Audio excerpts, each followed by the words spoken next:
What's up? Yeah, man. What's going down, brother? Not much. I'm Jared, by the way. I'm Josh. Good to be here. Thank you a ton, brother. Here's Try to to you. here you go. Try to whether you've seen this show or not. Try to keep introducing because sometimes people don't do that, and I'm like, "Who are you?" Yeah, man. What's not doing that? We love the idea of every time being somebody's first show. So, if this is your maiden voyage. Welcome. Hope you dig it. Rock and roll. Yeah. Pretty much my only story to discuss is I'll try to make it where people know what's going on the best I can without being too boring. Is every once in a while you just get that feeling like I hadn't been to a rock show in a while. Yeah, man. It's. I need to go to one, and you'll see some coming up in my SeatGeek app or whatever you Ticketmaster, whichever you look at. I'm like, I'll like pencil them in like I need to go to that, but then this one was one of those that I had like wanted to see these guys for a while, and it popped up, and I was like, why are they touring? I mean, I don't even think there's an album coming out, but apparently this was night one of the tour. Yeah, man. Was Atlanta. I got to go see Garbage. Hell yeah. One of those bands that I'd never seen before. They had come to Atlanta a billion times and just never got around to it. I kept thinking, I'll get there, I'll get to them one of these days. There for a minute, anytime they came through, they were doing one of the festival shows. And there was a festival in town just the same weekend. There's the Shaky Knees festival was getting really popular. I'm just not a festival show person. I like to go see who I want to see and GTFO.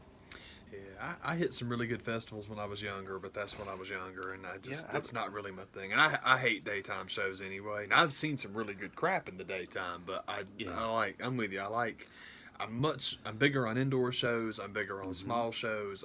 It's cool. I've seen some great festival stuff, but I'm with you. Yeah, I can say because I've been. Yeah. I know I like this better. It just feels like the festival setup is there's two or three that you might be there to see, but you're forced to sit through some stuff that I'm just not this into. Yeah. And it's like I wouldn't see otherwise. There's a lot of Miz versus Shane along the way. Oh yeah. So I got to ride out, and it was at the Tabernacle. So I was like, man, I love going to the Tabernacle. Go and raise some hell in a former house of God. Yeah, man. I think I've been once, and I love that venue. So that's cool. I'm glad that's where you were at. And that's an even more reason why I wanted to go, because it's kind of there's always that band that you want to go see that always plays that one particular venue. Kind of like, but I don't like that one. Yeah. So anytime somebody's going to be at the Fox or the Tabernacle, go. Yes, sir. While they still can play there, or just choose to. It's just it's a really good venue. So head out. I'm gonna go watch Garbage play at the Tabernacle, and I knew that the Shaky Knees Festival was going on. I just didn't realize just like how downtown it was. It's kind of spread all over Piedmont Park and all this stuff. So I went expecting that crowd to be there. And I got, and if you're not familiar with Atlanta, we'll try to. I think you can listen to certain podcasts. Like I listened to Tony Kornheiser. I've never been to DC, don't know anything about it, but he talks about DC centric stuff, and it makes it still entertaining. So anyway, how I go to the Tabernacle is you get on the MARTA train. Daggum right, man. You go down, you get off at the Phillips Arena exit, and because there's no need in going down there and getting in all that traffic and paying for parking. We can you just walk down there, and you're right there. Daggum right, man. Here's to MARTA. We're MARTA people, so here's to you. That's good commercial, man. Get down with MARTA. There's there's just no other way to get around sometimes. It's the best.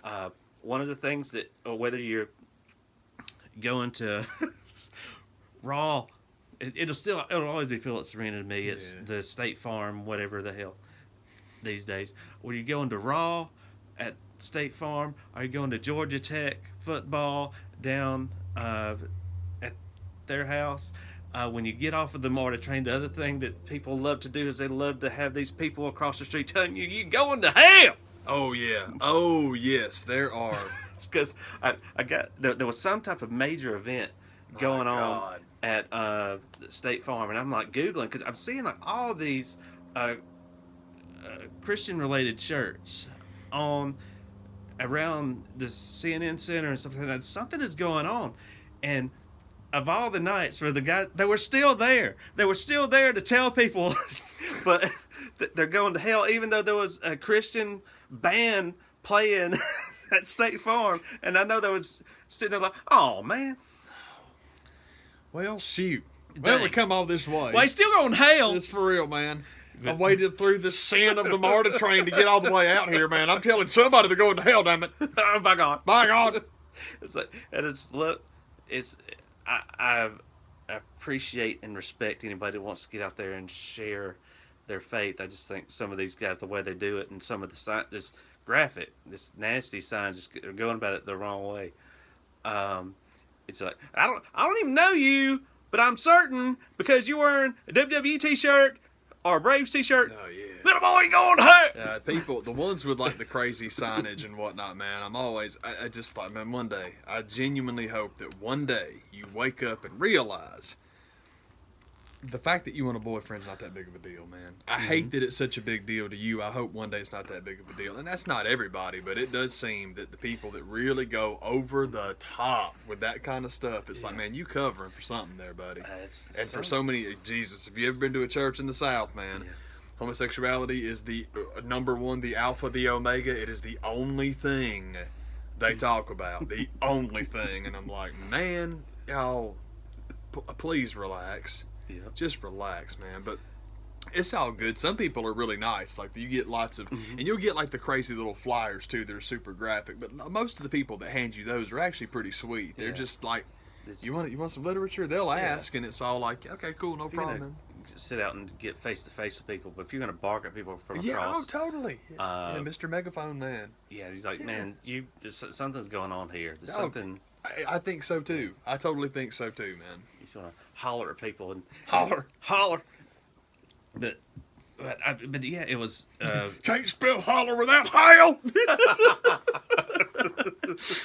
But I'm working my way through this crowd, and you're kind of like, okay, one or two, but it's like Bible verse shirt after Bible verse shirt after Bible verse shirt, and I'm like, what is going on? Just say Jesus, and they're like, yeah, that's right. That's what you're here for too. Jesus. It's like, I'm on my way to the Tabernacle, but it's a totally different. It's show. not what you think. So I was literally walking and trying to Google like, what is going on at State Farm, because I walked past the box office, and there was some type of just nondescript kind of like festival. Come. Yeah. Welcome. Yeah, welcome. Across the door, but I don't know who's playing. Is it Kirk Franklin? Is it some the type of crowd that was there? I knew it wasn't Kirk. It had to be a Carmen, maybe, possibly. Oh, fantastic! It was a lot of white folk. A lot of this going on. They were like this. Yeah. So it makes me kind of not the type of Christian show I want to go see. And so anyway, the Hillsong, I think they're one of the big praise and worships, and they've got a really popular song with it. I had to get home and even get the lowdown on Facebook on who was playing. What the hell is this? Still couldn't figure out what was going on. So anyway, wading my way through this crowd to get to my go raise some hail in a former house of God. And I get to the garbage show. Oh, you damn sinner. I promise we're going to get there. It took me this long to get there, man.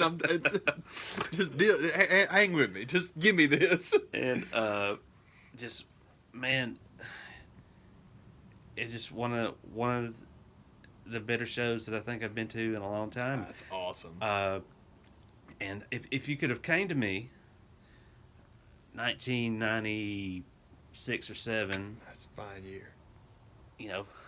punch me in the bullocks. Punch me in the face. Punch me in the face. And be like, not necessarily as far as I don't care what you want this person to look like, but punch me in the face, wake me out of a deep sleep. What kind of girl do you want to be with one day? And I'm like, Irish accent, redheaded punk chick. That's Shirley Manson. That's her. Yeah.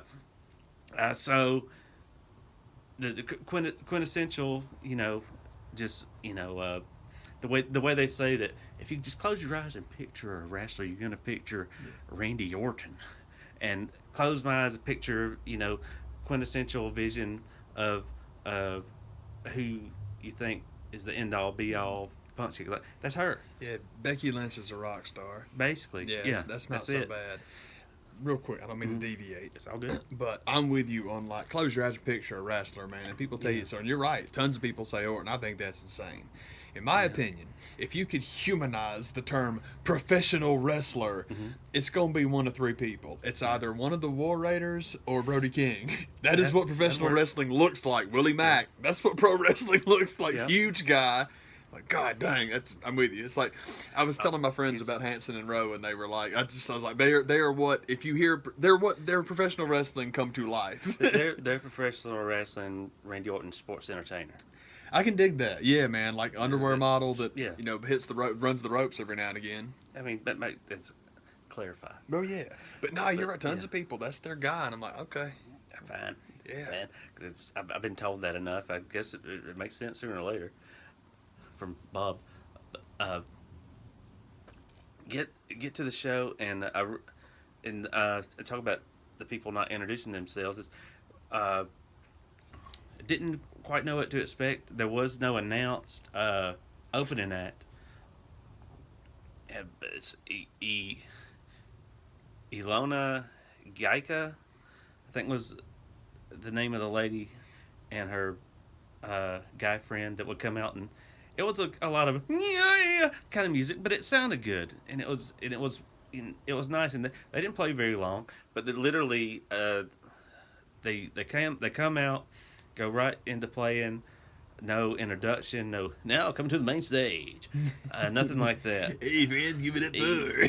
Or come out, play a song, be like, we're the Cheese Willies, whatever we are, but literally the CD had CDs still come out that week. That's why as they were playing, I was trying to do the Google and be like, opener for Garbage Tabernacle.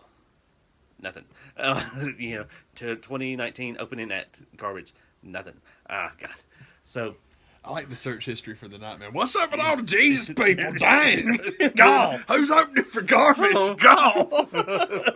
What's happening downtown Atlanta? For real, man.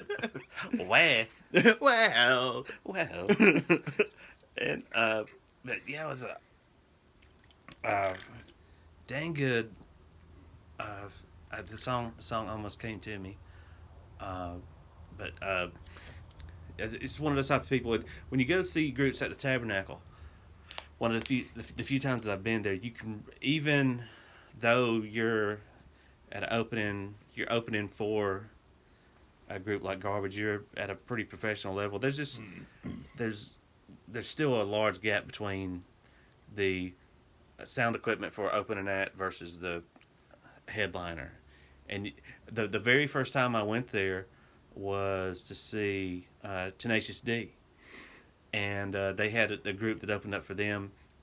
And what you will picture when you hear the name of this group is exactly what was on stage. They were called Grease Paint, and it looked like if Puddle's Pity Party, and maybe this is where he came from. I don't know. I need to research that. Basically, a whole group of guys in clown face, and neat idea, but it just didn't sound very good. And I was nervous because I'd never been to the Tabernacle before. This was in like 2002-ish, I want to say. And I was like, oh no, this place sounds like ass. But it just takes the professionals guys to get out there and rework everything. Mix it right. The Tabernacle sounds awesome. Oh, yeah. So do not worry about that in the slightest. It's the same kind of deal. The lady that opened up, it didn't sound bad, but it felt like it didn't quite as contrast knob needs to be turned or something, needs to be worked on. But definitely worth checking out if it comes close to your town. Go see them. I was shocked how and I don't know how much of this was just them kind of covering up, because it felt like Garbage comes out, Shirley and the dudes are there, and she said this was night one of the tour. We haven't played together since October, because it was a constant guys coming out to the drum kit, reworking stuff, doing this. Oh, okay. And there was a lot of stops and starts amongst songs, and I never would have. Nobody in that crowd would have known anything was going on unless they pointed it out. Everything sounded great. She had a problem with her monitor; couldn't hear what key she was in on one song. Like I never would have known unless you told me. But it was to the point where they had to stop and let's do this one. Let's start again, guys. Yeah, I can dig that. Kind of deal. It's that old thing, like Jared and I both like acting, and stage stuff is fun. And boy, that's one of the first things they teach you in like acting class, as far as anything not being recorded. If it's on stage, it's like if you screw up, nobody knows except you and the person you're on stage with. So play it off. Nothing can go wrong. Yeah, it's like if you don't tell them, Yeah. no one's ever going to know, so just roll with it, man. Unless the script writers in the front row, they're like, oh, what did you do? If they dime on you, then people know. But I can totally see it. And it's different. Say my words, you talking prompts. Yeah, seriously, man. But it's totally cool, because, like, if it's... And I would especially think a band like that, because I've discussed with friends of mine that have seen them before. And Garbage is really interesting, man, in that you have, like, quintessential, awesome Irish singer girl who really is, Shirley Manson really is incredible. Yeah. Shirley Manson is one of the people I feel got hard done by the Gwen Stefani revolution, because people just thought Gwen's look was so good that was, she's the 90s rock girl, and it's like Gwen Stefani cannot light Shirley Manson's candles, man. It's just not the same. Yeah. And so it's stupid to say hard done, but it makes me mad. I'm like, I get mad for her because I thought she deserved better. But the three dudes in that band are all producers, so the record and like the sound, I can totally see it being like, I can see my buds that have seen them live, and you're one of them now, is like, oh dude, the sound replication's unbelievable. And it's like, with who they are, I can see that being important. So yeah, man, if you gotta, I don't need to pick on them with the stage crap, because again, that's different. That's like a live show, it's different. But live rock show, especially if you've got something in mind, man, come on out, man. Tighten that drum kit, man, especially the monitor, because if you're the singer, I can't sing, so I can't diss anybody. That would be very important. Yeah, absolutely. If that's what you do, you do what you need to do. You go right ahead. But it was one of those. It got to the point where she did make a point like, there will be no refunds for this show. That's awesome. And it may have been total BS, but I think that it was this is night one of the tour, and I was like, well, that's kind of cool. I had no idea that was even the case, but I think they were from here. They were down in West Palm Beach, on like further down into Florida, coming back up. I like Atlanta being a first stop. That's cool. Yeah, I guess it does kind of make sense, but I had no idea that's what I was going to see. But it felt like she was saying that as like kind of like an excuse. I was like, but I would not have known. Y'all doing good, man. It's cool. Yeah. And I was shocked at just how they came out with it. It's not just the greatest hits tour, but she did say they are going to work on another album, and that kind of we'll see you again soon kind of thing. So there was, if it did feel kind of like we're going to play a lot of the hits, but it was like stuff that I didn't expect to hear. Like I think the second song of the night was like Number One Crush. That was a big song on the Romeo and Juliet soundtrack that I wore out when I was in high school. So that one was like, you talk about not expecting to hear certain songs that I thought, there's no way they're going to play that. Yeah. And sure enough, I mean, it kicked off, and I was like, oh my god, Seriously, man, the Romeo and Juliet soundtrack. I'm glad you mentioned that because that broke my heart in the sense that, as good as it is, and boy, it's good. I'm with you, it's good front to back.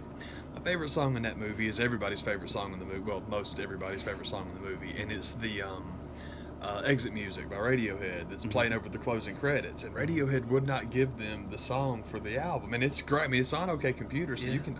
I'm pretty sure it's on OK Computer, so you can totally get it. It's just. It's part of that album. It's not here, and then it's the messed up thing is the story is once I finally, because I like Radiohead, I don't love them. I'm just a little. Radiohead is for people slightly younger than I am, and that's okay. It's just that I like them a lot, but I don't have that religious fervor for them. Yeah. But I do like that song, and they've got lots of stuff I like. But anyway, when I finally got OK Computer, it's like, the people that love this album, I can totally get why you love this, but as for the age I am and why when I'm listening to it, I already have my albums that fill this void. But once I got to that song and listened to it, I'm like, man, I need those credits playing while I listen to this. It's like I got the video stuck in my head and that was it. It's just names crawling up a screen. Yeah. And it shouldn't have made a difference, but it did. We talk about it. We talked about that with like Bohemian Rhapsody. Like, I understand that people have different takes on it. I understand that we both liked it. My thing with Bohemian Rhapsody, all I care about is the fact that I'm going to be in a movie theater with a movie theater sound system listening to Queen songs. That was it. That was all I cared about. Tickets sold. Seriously. And it's the same thing. I think it's that particular song in the theater while the thing is crawling and you just got to hang out with Claire Danes for an hour and a half. I mean, I was like, I don't know, 16 or 17 when I saw it. It was perfect. Everything was great. I dug that movie pretty hard. Oh, God, yeah. When it was out. And I think things are so different now when it comes to music and licensing for movies. I wouldn't let them use the song unless I'd expect it to be on the soundtrack. Yeah, I think you're right. I think now you have to do it that way just because, like you're saying, man, it's different. Radiohead is probably... Coldplay actually might be the last of the godlike licensing bands, because even like Imagine Dragons, Jesus, they get like 7 cents for everything they sell, and I get it. It sucks, and I feel bad for people that they can't be rock and roll stars anymore. But it's just different. It's just different. Lars and James were paranoid about Napster for a reason. They knew where it was going, man. This is going to be bad. Yeah. But no, I think you're totally right. If it's not open for both things, it's just not there. But it's cool. Yeah. Good on all of them for being like, hey, look, it's cool. We have to have this playing over the credits. And I'm totally with you on that movie. That movie was so good that it made me a fan of all the other Baz Luhrmann stuff I've seen, which isn't everything. Yeah. But Romeo and Juliet's great. Moulin Rouge is untouchable. Oh, Good God, that movie is incredible. And then the Get Down, the show that he did for Netflix, which got him in trouble because the Get Down is it's about like young black culture in the 80s, and him not being a black guy, he got some crap for it. But at the same time, stuff that reminds me, man, of like the Mary Sue going crazy about how, well, Captain Marvel should have killed everybody in Infinity War, and the fact they didn't means that Marvel is sexist and they hate strong women. It's just gut feeling. It's just my gut feeling, man, and I could be completely wrong, man, because every word that the Mary Sue writes could be 100% heartfelt. But stuff like that feels like trolling to me. It's just like you're going out and writing, and it's not like you're writing a feminist article. You're writing an article for people that despise feminists and what you think they would say. I could be totally wrong about that, but anytime I read something that's that over the top, it's like, man, you're just trying to appeal to people. And it's not actual feminists you're trying to appeal to, because it's laughably... Oh, what's the word I'm looking for, man? Like we talk about, man. When something is like so much like a parody, but it's played off like it's real, I can't help but think that it's parody. I just don't believe stuff like that. Yeah. And I don't know how I managed to get off on that. But anyway. One of the things that happened at this show that I had heard about happening, especially shows in the 90s and stuff like that, when I first thought of it, I was like, I don't think I've ever witnessed anything like this. But then at the same time, I've been to some shows where maybe this should have happened. I remember at the Masquerade and feeling like I was going to get trampled at a Rollins band show. It's like, oh, this is going horribly. So But yeah, it was, and another thing is like this was like an hour 20 into the show. So it was kind of that, it was getting to that point where you're like, is this going to be the last song? Or will they do a few more? Who knows? But it was in the middle of freaking, wasn't Paranoid, it was a Push It. So that's already kind of like a rocking kind of song. And with the night that it starts and stops, it was kind of like, is this just another kind of something went wrong with the drum kit, or but you could tell this wasn't just a we need to stop for the band. It was a stop kind of thing, and a fight broke up, and I didn't witness any of it, didn't see any of it. I tried to look over the back and go, what Oh, what going on in there? y'all doing now? Who's getting their ass whooped down there on the floor in the house of God, man? Hey boy, Hey, boy. what that? Hey, man. Hey, man, they getting their ass whooped here. You get out my phone, man. Put that on the dang over YouTube, man. I'll be famous. That's exactly what I did. That's right, for real, man. And so, but yeah, it was you know, I had to edit out my own sound. I was like, whoop his ass! I left that part out. Go delete. Yeah, seriously. There was some issue between a man and a woman. I don't know if a punch or a slap or something had taken place that Shirley was not down with, and that's one of the reasons why I felt the need to post it. Like, people need to see that there is still somebody out there doing this, and it made me feel kind of good being at that show. And I think the feeling I get from everything that went down, because security doesn't step in and automatically throw somebody out. I think this is more of a misunderstanding as opposed to an actual altercation. That, but there are plenty of venues out there where if the artist doesn't do it, then nobody's gonna do anything. Oh yeah, man. So it's good. You know, that she is the type of person that will see something like that from the stage and be like, what did I just see? That's not going to go down. That's not going to go down here. So I had heard stories of that always happening at a lot of shows. I'd never seen it, you know, that up close and personal. And the other thing that she's like, okay, we're going to go back to playing. We're going to finish Push It. And so they finish Push It, and she walks back to the drum kit, and they go right into I'm Only Happy When It Rains. And selfishly, the first thought I had was like, man, they're going to do this song, and they're going to get the hell out of here. It's like, man, this is just a quick show. But that wasn't the case. They did. It wasn't long after that, but they did about 4 or 5 more songs. I can see that, though, with that song in particular. I can totally see. I probably would have thought the exact same thing, man. Yeah, because honestly, I was so glad that they did the version that they did, because I've heard, and it's on YouTube, it's from the Tabernacle.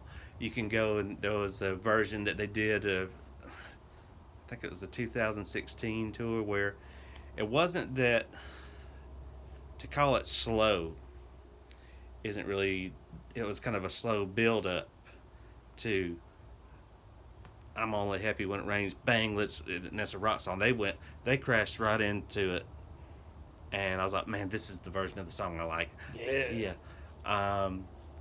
So definitely that was the one. I was like, oh, it was kind of that selfish kind of feeling, like, oh man, they're just gonna pull the plug on this and get out of here. And because somebody down on the floor got rowdy. Did that dumb stuff. Yeah. Got us all in trouble. So they didn't do that, but it felt kind of like, you know, took a minute to get back into a rock show mode, but then about the time they did, they're coming back on to do the encore. It's like, well, now that's done.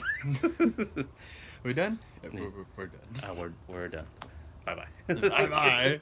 So that was my story of going to sit through some garbage. We've been garbage, Atlanta. You've been great. By the way, what's up with all the Jesus folk? They don't know either. What's up with that? Dude, seriously. When did you get a Ferris wheel? Is it always like, yeah, for real? It's been a while, man. What the heck? Oh, God. Oh, God. But yeah, it's definitely this is going to be. It's not going to be the summer shows, but it's I got a lot of them coming out that I want to go see, and it's anytime you see, it just kind of like everything lines up like the rare Friday evening off, and price being right, and it being at the Tabernacle. It's like, man, I just need to go down there and make this happen. When fate looks at you and says, "Big man, I better make the price right." It's always good when God goes Wally Carbo on you. Yep. I think Garbage was one of those bands. Like a few years ago, there was a radio station in town, and in the summer they would do like free Friday night shows. One year was like at Centennial Park, then it was like underground, and then but I think Garbage was one of them. One year, I thought, oh man, I got to go to that, and just never got around to it. Yeah, but finally got them in, and it definitely. I think it's going. If you know it's a good movie, if you know if it's a good show or not, it's like instantly walking out and be like, I'd go see it again. Oh yeah, and that's the best review that there could be.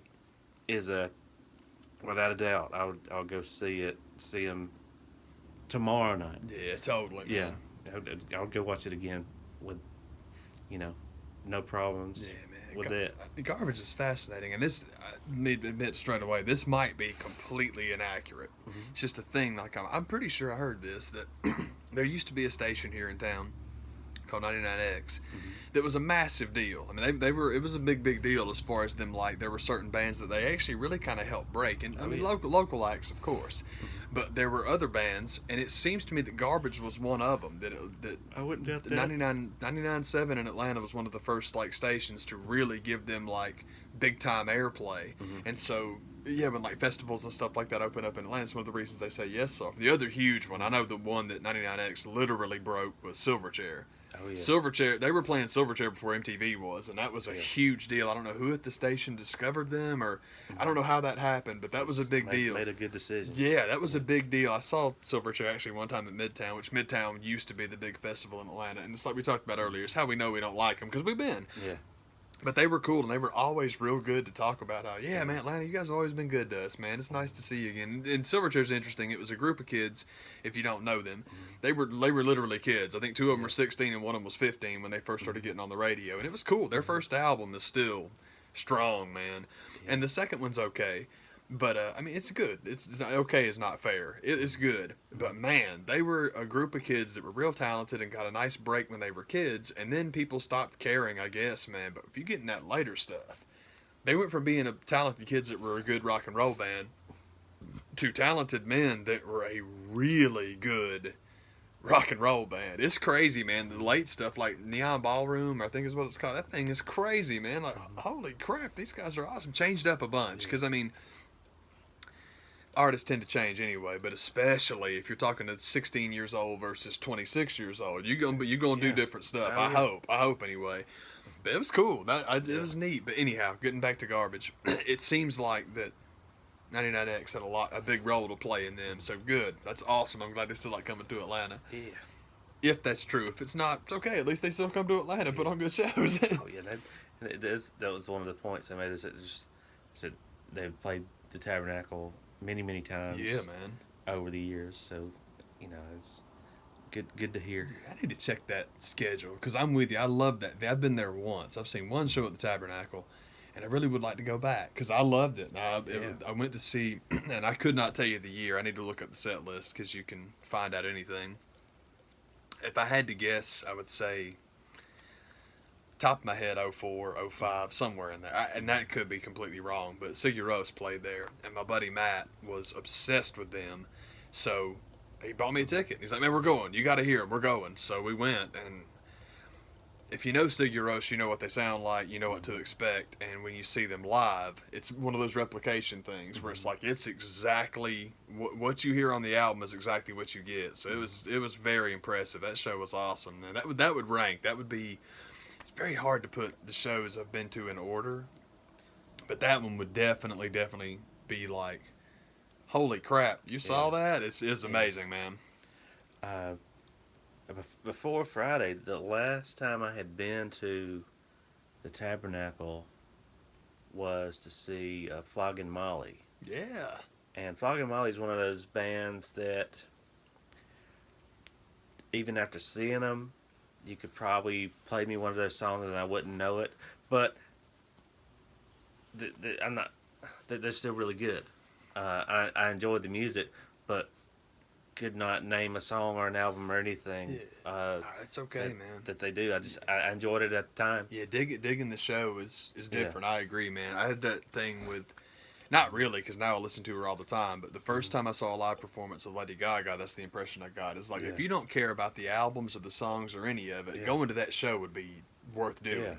And I get that impression now about Billie Eilish. Mm-hmm. When you see like the performance of that, because that was my thing. My cousin like showed me one of her videos, and I'm like, my cousin was showing me the video because he's like, my other cousin, his daughter, my little cousin, this would be my second, was explaining that she wants me to take her to this show, and I don't know, I'm thinking about it. So he put the video on, and I'm like, you guys should totally go, because it's just like the video is like so performance art. It's almost like going to a play where the music is an actual album, and I'm like, y'all should go. That would be worth it. Marilyn Manson's another good example of that. Yeah. Now, if you can brave the crowds and not be scared by the fans, Manson is definitely worth seeing just for the production. These days, I think that would be easier to do.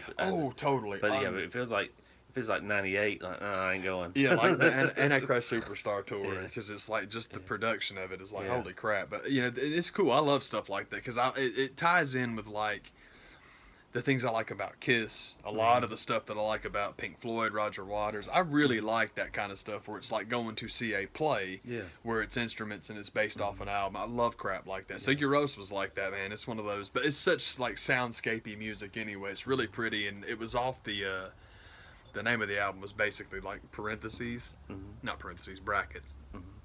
Wouldn't be those either. I'm sorry, I'm doing. Everyone knows what I'm talking about when I do that record. The Alfred Hitchcock. It's sort of like that, but it's just like little. It said the pointy nose. It's sort of like no, not that, but just like the regular ones, man. Braces, they call them, I guess. Yeah, that's what I've been going back and forth on. It's like, okay, which one is the half square and which one's the half circle? Because I should know, but I don't. But anyway, brackets the right angles. That's what I was thinking. Yeah, okay. So there we go. Thank you, man. So that album. And basically what I mean by that is only the two albums had come out. They weren't doing vocals yet. So it's like, because they were doing vocals, but not vocals. I think they've got lyrics now where it's like, I think they write stuff in Icelandic. For the first two albums, they invented the language. They're not actually singing anything. So it's all like, man, just put the album on your headphones and grab a piece of paper and write down what you hear, and that's the lyric sheet. That was kind of their attitude. Like, okay, cool, man. It's so pretty and so awesome. My buddies Danielle and Aaron got to see him too, which is a big deal because especially Danielle loves that band, so they got to see him, and it was like, that's awesome. Because I'm not gonna lie, I felt guilty about that because I love that group, but they like them better than I do, and you feel guilty. Yeah. Like, man, I've seen them live. You deserve to see them live because they're way more live music people than I am, and it's like, oh shoot, shoot, man. I'm a live music person, not on the floor. And what I mean by that is when you go to the Tabernacle, there is a balcony, third level balcony, and a fourth level even behind that. Anything off of the floor, give me. Because that was my deal with going to see Flogging Molly, is it was a friend that had an extra ticket, and I was like, heck yeah, I'll go. You get there, and you're like, you're on the floor, and like, I got to stand here all night, and that's fine and dandy, but I'm like, Man, I want to be up in one of those seats. Yeah, I'm an old man. I've never been much of a floor person. Not impressed in the slightest how close you can get. Do not care. Don't care. Give me a seat, and I'm already in a lot better mood. I got to stand there all night and be in a crowd. I'm like, this band's really gonna have to work too. These guys suck. Oh shit! I going to hell. Yeah, going to hell. Flogging Molly's going to hell. Yeah, man. I'm not a floor guy either. I always have bad luck on the floor too, man, because people just want to get rowdy and fight and stuff, and I'm like, man, I'm too old for that. I was too old for that when I was 15. I hate that kind of stuff, man. And I mean, what gets me a floor seat more often than not is that's the cheapest ticket. It wasn't the case this night, man. I think I had done the whole SeatGeek thing the morning of, and I think anyway, it didn't matter. I didn't pay a lot to go to the show, but it was half the price to sit up in the top. Like, that's where I want to be. Yeah, me too. That was me at the Crockett Cup, man. I mean, obviously that's different because floor seating there is ridiculous. Mm-hmm. But man, at the Cabarrus, man, there's just a little ring around the outside, and there's actually a row behind that, or rows behind that too, section I should say. Mm-hmm. But man, where was that? Catbird, baby, it was great, man. That was the place to be. That's my jammy jam. Yeah, man. I don't know if it's Cabarrus or Cabarrus. I don't want to say it wrong. I should know because Jim Cornette was talking about it on his podcast, and he got corrected, and I should have paid attention so I could say it right. But I was the guy that they were pointing out that kept saying Carrabba's. Like, no, that's the restaurant. Oh man, dude, it's like, come on, give me some chicken brine. When I needed some chicken brine. When I needed to know where the place was, I literally typed it into Google as the Carrabba's Arena, and it knew what I was talking about. It got me where I needed to be, so it was okay. And it gives you some Primavera. Yeah, man. Parmesan. Carrabba's, man. I'm telling you, I get in trouble going to that place. Yeah, that's man. Just, God almighty, that's good food, man. I can't go that often because I'm big enough as it is. Shoot, my thing with Carrabba's is one meal is pretty much a paycheck, but it's okay. That's all right. Too. I'll hold off, but good God. My other big problem with Italian food is that I love wine with Italian food, and the trick with wine is real simple, man. One glass of wine not gonna get you drunk. You're right, it's not. One glass of wine's not gonna get you drunk. It's the next morning for me. Now, see, that's with me, but I gotta go real hard for it to affect me at all. But the point about drinking a glass of wine is, no, you're not drunk, but you ain't passing the breathalyzer. No. You're not, and that's the point. It's like, man, I hate doing that because it's like I got to get myself home. Well, just take Uber. Well, I would, except I live 1,000 miles from everywhere. But that's the thing.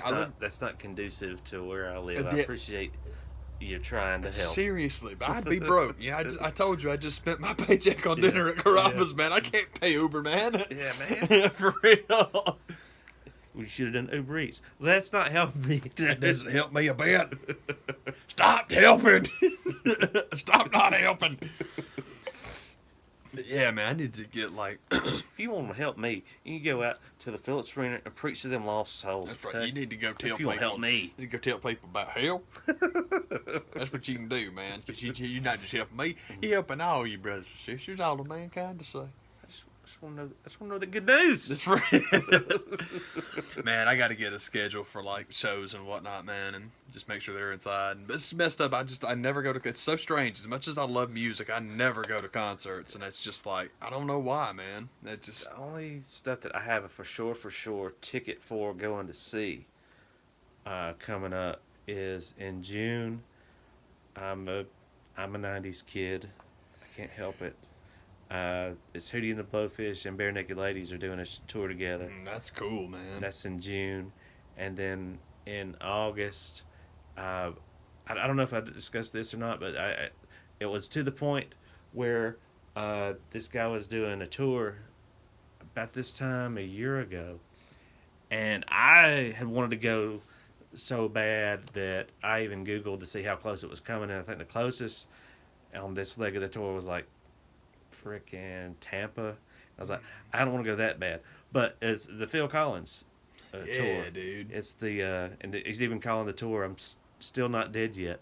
To get tickets, you entered your name into a lottery. He's playing at there's basically a miniature Phillips Arena up in north of Atlanta. Is the Infinite Energy Center now. It used to be the Gwinnett Center. Same difference. I think the demand for that show was so high that they felt that's what they had to do. And I looked up and my name came out of the hat to buy one. So I was like, well, I'm going. And it was the same kind of deal. Like, man, I don't take all that front row, floor seats, shove them, because it's the same kind of deal with going to WWE stuff, man. Give me an elevated seat that on stadium, in the baby. bowl and be in the bowl, because I've sat on the floor and I've done it once. You do That's not enough. want them. You do not want them. So anyway, the point is, I'll be at that show. There's a few others that I have kind of highlighted. Like, if schedules work out, I'll try to go. But that's the only stuff I'm definitely going to. Full show. Yeah, Full show. man. I'll have tickets in hand for anything. My big thing for the summer is I keep talking about it and I haven't done it yet, but a door has been opened. I got to get out to Kennesaw for an Atlanta United 2 game because as much as I love the first team, man, I swear, just personality and knowing the stuff that I know and being the way I am, I swear I think going to 2 I'll enjoy even more. And I'm looking forward to love that. the Owls football stadium. No It's nice. kidding, man. That thing is so It's peachy. nice. I love it. So I'm looking very forward to getting out to some games, and I got to get that schedule. And I know we talked about this. This is dumb, but I'm obsessed with like uniforms. So thank God, soccer's my game. Thank God, because we can obsess over uniforms. Basketball too. Which, by the way, you remember the ones the T-Wolves jerseys this year, the like Prince themed ones, and then the Brooklyn Nets had the Biggie themed ones. Yeah. So there's a push now for the Hawks to do Outcast themed jerseys. I cannot support that enough. That would be fantastic. I hope they do it. Guys, for days. I don't know what they got in mind. I don't care what they got They've in already mind. done like a 2 Chainz shirt that Yeah. they did I think they sold it in the store. I can believe it, man. But yes, the ATL ends, I think. I don't know if the anniversary of the first album is this year or next year, but that was kind of the gotta be idea. I coming think it up. was next year, and it's like that's Like the 20 idea. years or something. 25, I think. Shit. I think that's right, Yeah. man. And so that was the whole point was, yeah, do Outcast. I'm like, hell yes, do this that. is a Do great that. idea. Y'all should do this right now. But yeah, man, United 2, my buddy Darian, that's my Atlanta United tag team partner. She is like going buck wild crazy in grad school right now, but just finished up with like tests. So now it's open. So she and her boyfriend Matt and myself, we can go down the street. It's fantastic. It was awesome. I was talking with her at Game of Thrones a couple of weeks ago, and she was like, "Man, this is the plan. It's going to work out great. Here's the deal: you drive to our place, you and Matt take an Uber to the stadium because she works at the school." And she's like, "I got the tag, so we got Yeah. free parking. So it's like, Sweet. y'all just get there, pay the Uber guy. It's all good. We'll all ride home together." I'm like, yes. So it's like the Good. plan. It's already there. Anyway, I'm sorry. I got sidetracked by the uniform thing. Man, all my talk about, you know what I wish the new United uniforms looked like was this and this and that and more black and all that kind of stuff. Dude, 2 has exactly what well, maybe not exactly because my design on the back is not there, but they are so sweet looking. I'm like, holy crap. And one of the things, to be totally fair, is that they don't have shirt sponsors because the games aren't on TV, and they look clean without the shirt sponsor on them. And I don't need that though. I like that myself. I'm actually looking forward to basketball, baseball, every sport, baseball especially. Baseball needs to turn that crap into billboards and stop doing so many damn commercial breaks. It would be great. You'd help the game. Yep. Everybody talks about pace of play.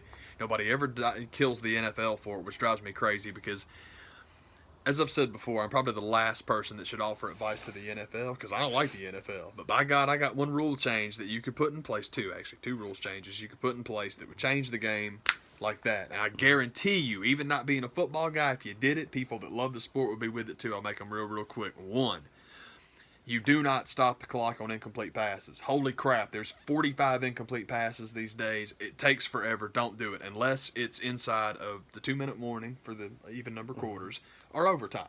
Other than that, dude, there's like a 10-second delay. It's like, okay, pass is incomplete, you got 10 seconds, or even 5. Shoot, if you're not shooting the moon for the field, man, 5 seconds. Line up, snap the damn ball. Yeah. That'd be awesome. And the second one, and this is just my opinion, is this. If the home team forces a turnover, you cannot go to commercial. Dude, if you're sitting in a stadium and your team forces a turnover and you got to wait because Tiger Woods drags his sorry ass out on the field, is well, we need to sell some Captain D's. It's like, it sucks. And it takes literally all the momentum and vibe out of the stadium. Now, you still want to make your money and you want to put an exclamation point on home field advantage. I don't care if the visiting team takes the ball away. Go to commercial for all you want. Take the momentum from them. I would love that. So it's like, these are good ideas. Anyway, Atlanta United too. I don't have any tickets yet, but that's the one thing on my my radar of like, yes, I got to go do this. And the one thing I'm a little hesitant only because I'm afraid that if I do it more once, I've done it once. It's like, hey man, we going back, right? When we going? Y'all good? Y'all want to go? Come on, man. Come Yeah, on, man. yeah, I'm serious. I'm afraid I'm gonna get hooked on that mess because they used to be. We've talked about it, I think, before. They used to be in Gwinnett. It's obviously much easier to say no to going to Gwinnett. Kennesaw ain't that far away though, man. And it's like, oh doable. crap, this is the team that I love Atlanta United, obviously, man, and I'm glad that they're. I don't know if you can say they're back. That's what they were screaming on FS1 this weekend. And boy, they look like it. They look lethal. And the thing that I want to point this out real quick, then I'll let it go. There are two things from that game that made me super, super happy, and here's what they were. I believe it was what led to the first goal, where you had Barco, and Barco takes the shot, cracks off the goalkeeper, man, and off the rebound, Joe knocks it in. I want to go back to one guy before that. Darlington Nagby's my favorite player on the team. He always has been. He is literally the conductor. That's what he does. This is his thing. And Nagby is usually the guy that hits the guy that gets the assist to the guy that gets the goal. And sometimes you don't get love for that. You go back and watch that first goal, because the most fascinating thing about it, Barco put a good hit on it, but the most fascinating thing about it is watch Darlington make that pass from the midfield. Is literally when he hits the thing, the defender for Kansas City is coming in here, slides, gets down on the knee, it's all good. Man, if that thing missed his boot by half an inch, I'd be shocked. He literally put that sucker on a slide rule and hit Barco in, just totally in, I can't think of the word I'm looking for. It was awesome. Just completely, it was all good. But to make the defender miss by just that much, it's like, that is so skillful. It's unbelievable. That was awesome. Made me very happy. Then we got the second goal. That was Barco, and Barco just hit one from outside the box and wrapped the sucker. It was awesome. That was a great goal. But the most important thing in the game, even over my man Darlington's pass, and I might have the timing wrong, but I believe it was from about the 1 hour mark to about 75 minutes, because we got our third goal 76 minutes. We're up 2-0. Kansas City flipped the field. Kansas City is pushing and playing nice stuff, getting shots on goal, really creating and looking very, very good. And it came time, because there's almost always a time in a soccer match where if you're up especially, you got to get Steely in the back, man. Defense has to step up and do it. And for that 15 minutes, no matter what they tried, United was game. It was just like tick the box, tick the box, tick the box. Miles Robinson is the most underrated player on the team. I don't know why, with all of us screaming about trying to find new people and new blood, and oh man, who's going to step up? Who's going to be the guy? I don't know why Miles Robinson can't get more love, but he should. And he looked great. They all looked great. The whole back line looked great. And then it was just more of that thing where about 15 minutes, Kansas City's pushing, and they're like, what's it going to take, man? What do we got to do? And then, of course, you break out and get the third, and it's like, well, never mind. That happens a lot. It's weird. The momentum in that game is very interesting to watch. But I was so happy that up 2-0, back against the wall, because the field tilted, and the defense is like, no problem, we got it. Oh, it's great. It was obviously the best they've looked all year. Going out and getting 3 goals, of course, is going to make you look real good, but that defensive stretch, man, it made me happy. And the defense has been there all dang year. Every game we play is 1-0 or nothing. It's like, dude, we either don't give anything up or we just haven't been scoring. But the defense has played actually pretty doggone well. So I'm just hoping we can get a little bit more counterattack in there, because that's the problem. Is, well, Atlanta United's got the most possession in the league. Well, yeah, I mean, possession's great unless you don't do anything with it. So that's the thing That's the thing we got to work on. Or I hope to see us continue to work on. But, boy, they looked good yesterday, and obviously it made me happy. And all that to say, as much as I like these guys and as excited as I get by them, 2 is the team I'm looking forward to supporting. So whenever I do that, I'll try and make some videos and bring videos to share with the class, because that'd be great. Awesome. That's how we do it. That's what's up. L. Yeah. I'll see y'all. Take it easy, y'all.